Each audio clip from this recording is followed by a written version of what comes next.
बिस्मिल्लाहिर्रहमानिर्रहीम, अस्सलाम वालेकुम। नूरुल्लाह आपकी खिदमत में हाजिर है। चौथी मरतबा वज़ीर-ए-आज़म बनने का रास्ता साफ। नवाज शरीफ के झगड़े ख़त्म, फ़ौज से दोस्तियाँ, फ़ौज के नुमाइंदे या फ़ौज के करीबी लोग नवाज शरीफ के साथ ऐलान हो गए।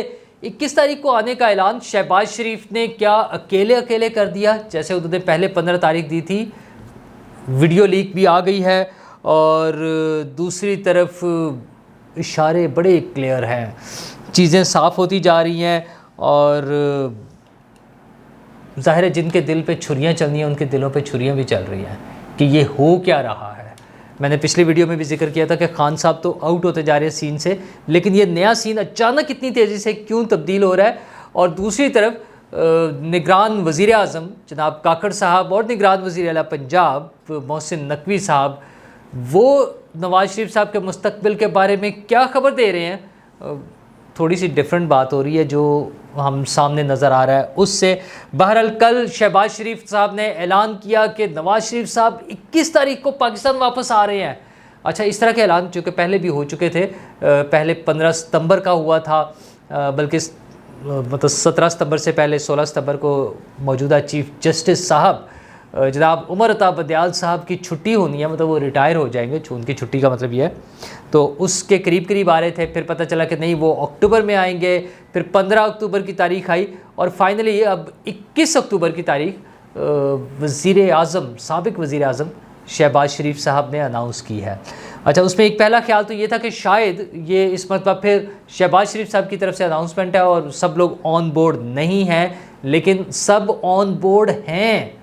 वीडियो लीक आ गई है जिसमें नवाज शरीफ साहब हिदायत दे रहे हैं शहबाज शरीफ साहब को उस अनाउंसमेंट से बिल्कुल पहले, जिससे पता चलता है कि ये अनाउंसमेंट नवाज शरीफ साहब के कहने पर ही हो रही है। और उससे भी अहम बात ये थी कि जब ये बातें चल रही थी, जब ये अंदर मीटिंग्स चल रही थी, और मीटिंग ज़रा बड़े क्लोज उसमें ना, नवाज शरीफ साहब के बड़े जो करीबी दोस्त हैं उनकी और शहबाज शरीफ साहब के साथ जो मीटिंग चल रही थी, तो ख़बर तो वहीं से लीक हो गई थी और ख़बर जनाब पिंडी पहुंच गई थी कि नवाज शरीफ साहब ने 21 तारीख को वापस आने का फ़ैसला कर लिया है।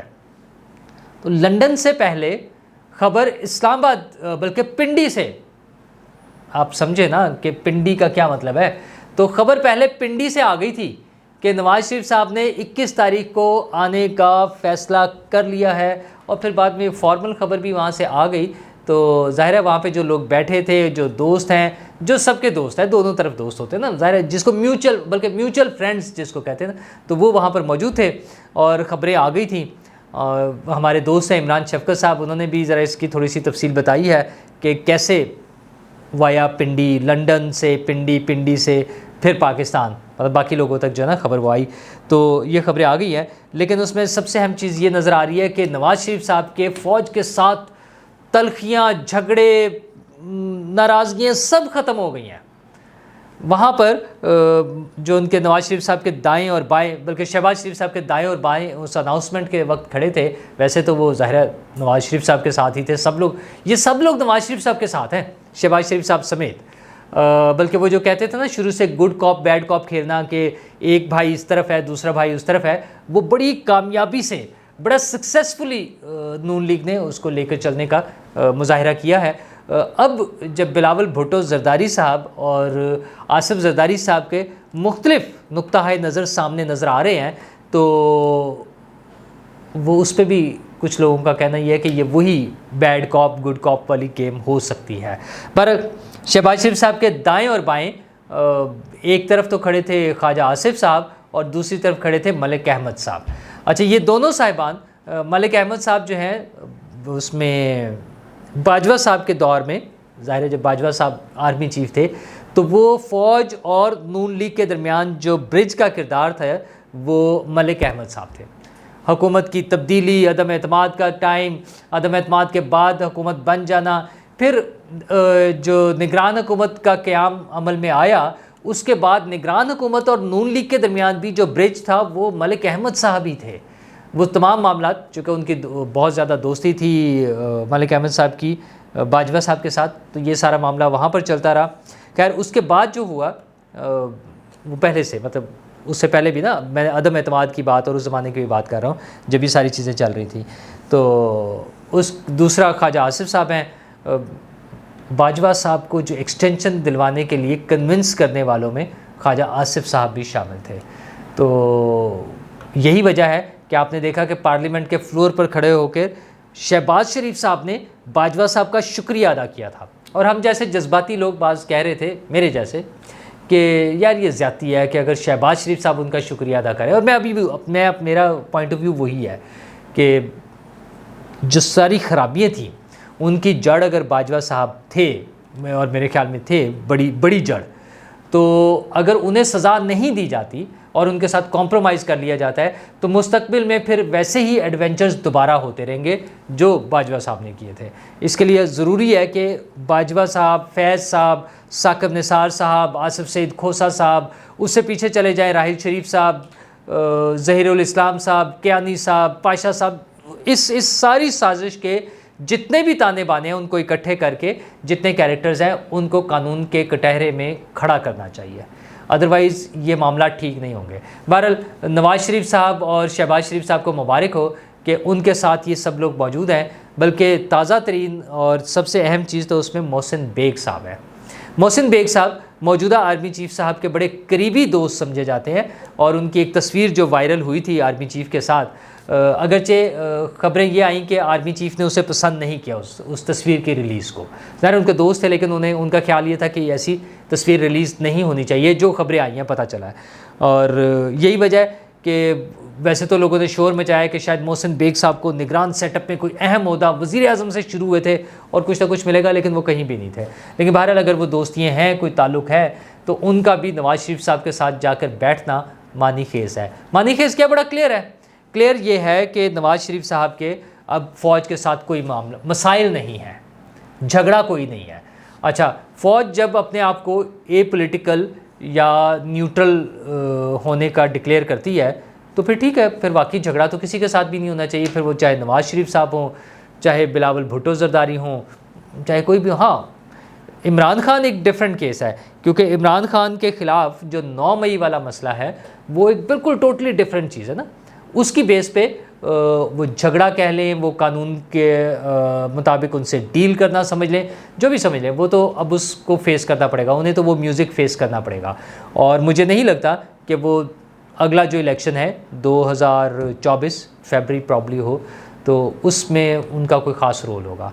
वो शायद उस ऐसी पोजीशन में ना हो, मतलब अगर वो जेलों में होंगे तो ज़ाहिर है वो इलेक्शन नहीं लड़ सकेंगे। और उनकी पार्टी भी काफ़ी हद तक टूट फूट का शिकार हो चुकी है, मज़ीद हो जाएगी।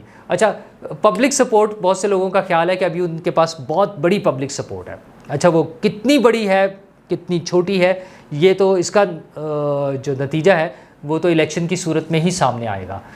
उससे पहले कोई भी वो सोशल मीडिया की पोस्टें हों या सोशल मीडिया की कैंपेन्स हों, जितनी मर्ज़ी चला लें, वो तो पेड कैंपेन्स हैं, वो चलाई जा सकती हैं, लेकिन उसका असल जो टेस्ट है वो इलेक्शन है। और इलेक्शन फ़िलहाल नहीं हो रहे।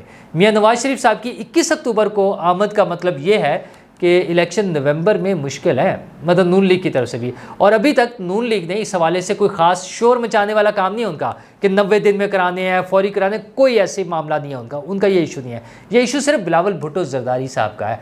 और उनका भी जिस तरह से शोर मचाने का अंदाज़ है, उससे लग रहा है कि उन्हें भी पता चल गया है कि नवाज़ शरीफ साहब की सेटिंग हो गई है, जिसको हम लफ्ज़ डील इस्तेमाल करते हैं, डील हो गई है, उनकी अंडरस्टैंडिंग डेवलप हो गई है, ये चीज़ें क्लियर हो गई हैं कि नवाज़ शरीफ साहब चौथी मरतबा वज़ीर आज़म बनने जा रहे हैं। कुछ अर्सा पहले तक कुछ लोगों का ख्याल था कि शायद बिलावल भुट्टो जरदारी अगले वज़ीर आज़म बन जाएँ पाकिस्तान के। मतलब वो नंबर्स में जिस तरह से स्प्लिट मैंडेट आता है कि एक सर्टन नंबर पीपल्स पार्टी के पास होगा, उसके बाद नून लीग होगी, फिर MQM है, मौलाना फजलुर रहमान है, ANP है, मुख्तलिफ पार्टियाँ होंगी, PTI के पास भी कुछ सीटें हों, तो वो सारी चीज़ें मिला जुला कर और उसमें फिर आसिफ जरदारी साहब अपनी जोड़ तोड़ की महारत दिखाते हुए वो एक हुकूमत बना लेंगे और बिलावल भुट्टो जरदारी जो है वो वज़ीर आज़म बन जाएंगे। लेकिन अब मामलात मुश्किल लग गए हैं। और अगर आपको याद हो, मैं पहले भी बता चुका हूँ कि बिलावल भुट्टो जरदारी के मामलात स्पेशली 5 जुलाई के दौरे अमेरिका से ख़राब होने शुरू हो गए थे। मैंने कुछ थोड़ा सा उस वक्त जिक्र कर दिया था, उसकी तफसीलात फिर किसी वक्त से ही आपके साथ फिर दोबारा शेयर कर लेंगे। बहरहाल इस वक्त तो जो है ना वो हवा चल रही है, तूती बोल रहा है, वो लग रहा है सिर्फ नवाज़ शरीफ और नवाज़ शरीफ। और पीटीआई की परेशानियाँ दौड़ें, लेकिन वो नज़र नहीं आएंगी क्योंकि वो उनका मेन जो लीडरशिप है वो इस वक्त सामने आने को तैयार नहीं है। कुछ लोग गिरफ़्तार हैं, कुछ भागे हुए हैं, तो वो कोई भी नहीं। और जहाँ वो शहबाज गिल साहब जैसे लोग बाहर से बैठकर ट्वीट कर रहे होते हैं। शहबाज गिल ने एक ट्वीट कर दी, बड़ी मज़ेदार सी, मैं देख रहा था कि पाकिस्तान के लोग, अफ़गानिस्तान की एम्बेसी के बाहर रश लगा हुआ है। हजूर वाला, वो अफ़गानी ही हैं बेचारे जो वापस जाना चाह रहे हैं, पाकिस्तानी कोई नहीं अफ़गानिस्तान जाना चाह रहा। और अगर पाकिस्तान ने जो थोड़े से स्ट्रिक्ट डिसीजन लिए हैं बॉर्डर सील करने के, उसके बाद जो मामला जिस तरफ जाएंगे, आपको जो आप गुन गा रहे हैं अफ़गानिस्तान के, मेरा ख्याल है उसमें थोड़ी सी तब्दीली आ जाएगी, आपको अफाका हो जाएगा। अच्छा, लेकिन नवाज़ शरीफ साहब की वापसी पर क्या सिर्फ सब अच्छा ही अच्छा है और वो आएंगे और उन्हें ट्रक पर बिठा के जुलूस निकाल के और वज़ीर-ए-आज़म हाउस पहुंचा दिया जाएगा? तो शायद ऐसा ना हो। ये 21 तारीख तक का टाइम भी इसलिए लिया जा रहा है कि उनके कानूनी मामलात को मैनेज करने की कोशिश की जाएगी।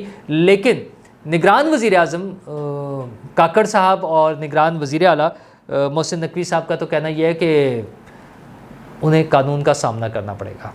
जो कानून के मुताबिक होगा वो उन्हें भुगतना पड़ेगा, और उसमें एक मरतबा उनकी गिरफ़्तारी भी मतवक्को है। मतलब उन्हें सरेंडर करना पड़ेगा, अदालत में जाकर फिर ज़मानत मिल जाएगी। वो केस इस किस्म का केस में कोई जान नहीं है, कुछ नहीं है कि जिसकी बेस पर उस केस की बुनियाद पर उन्हें गिरफ़्तार करके जेल में डाला जाए, उसमें ऐसी कोई चीज़ नहीं है। लेकिन कानूनी तकाज़े बहरहाल पूरे करने पड़ेंगे।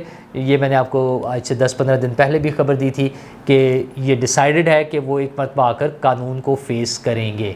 और कानून फ़ेस करने का मतलब यही है कि एक मरतबा सरेंडर करना पड़े, अलामती तौर पर ही सही वो गिरफ़्तारी होगी। लेकिन नवाज़ शरीफ साहब को इस बात से घबराने की ज़रूरत नहीं है। वो जब 2008 में भी वापस आए थे तब भी उन्होंने ये भुगता था, उसके बाद भी ऐसी चीज़ें हो चुकी हैं, तो ये कोई इशू नहीं है ऐसा। वो इस सारे प्रोसेस को जानते हैं, समझते हैं। बात सिर्फ इतनी सी है कि अगर उनकी चीज़ें सेट हो रही हैं और हम वापस पॉलिटिकल वो 2017 वाला जो पीरियड है, जो नवाज़ शरीफ साहब की डिमांड थी कि हमने वहाँ से शुरू करना है, अगर उस पर जा रहे हैं तो नवाज़ शरीफ साहब हों या बाकी दीगर पार्टियाँ, उन सब को अपने पॉलिटिकल एजेंडे के साथ साथ अपने माशी एजेंडे को भी सामने लाना होगा कि वो हमारे लिए क्या प्लान कर रहे हैं। माशी हालत अच्छी नहीं है, डॉलर थोड़ा सा नीचे आ रहा है, 300 से नीचे आ गया। वैसे तो अच्छी बात है कि ओपन मार्केट में और इंटरबैंक में दोनों जगह पे 300 से नीचे आ गया है, लेकिन अभी बिजली के बिल मज़ीद ऊपर जा रहे हैं, पेट्रोल की कीमतें ऊपर जा रही हैं। ये सारी चीज़ें मौजूदा निगरान हुकूमत ने तो मैनेज करनी है, लेकिन वो पॉलिटिकल पार्टियाँ जो हमारी नुमाइंदगी के दावेदार हैं और जो टू बी गवर्नमेंट है, उन्हें भी अपना प्लान देना चाहिए। और मुझे उम्मीद है कि वो प्लान ऐसा होगा जो मेरे और आपके लिए कोई अच्छी खबर लाएगा। कुर्बानियाँ तो अवाम से लेना कोई कमाल नहीं है, अवाम के लिए कुछ करना ज़्यादा बड़ा कमाल होगा। शुक्रिया।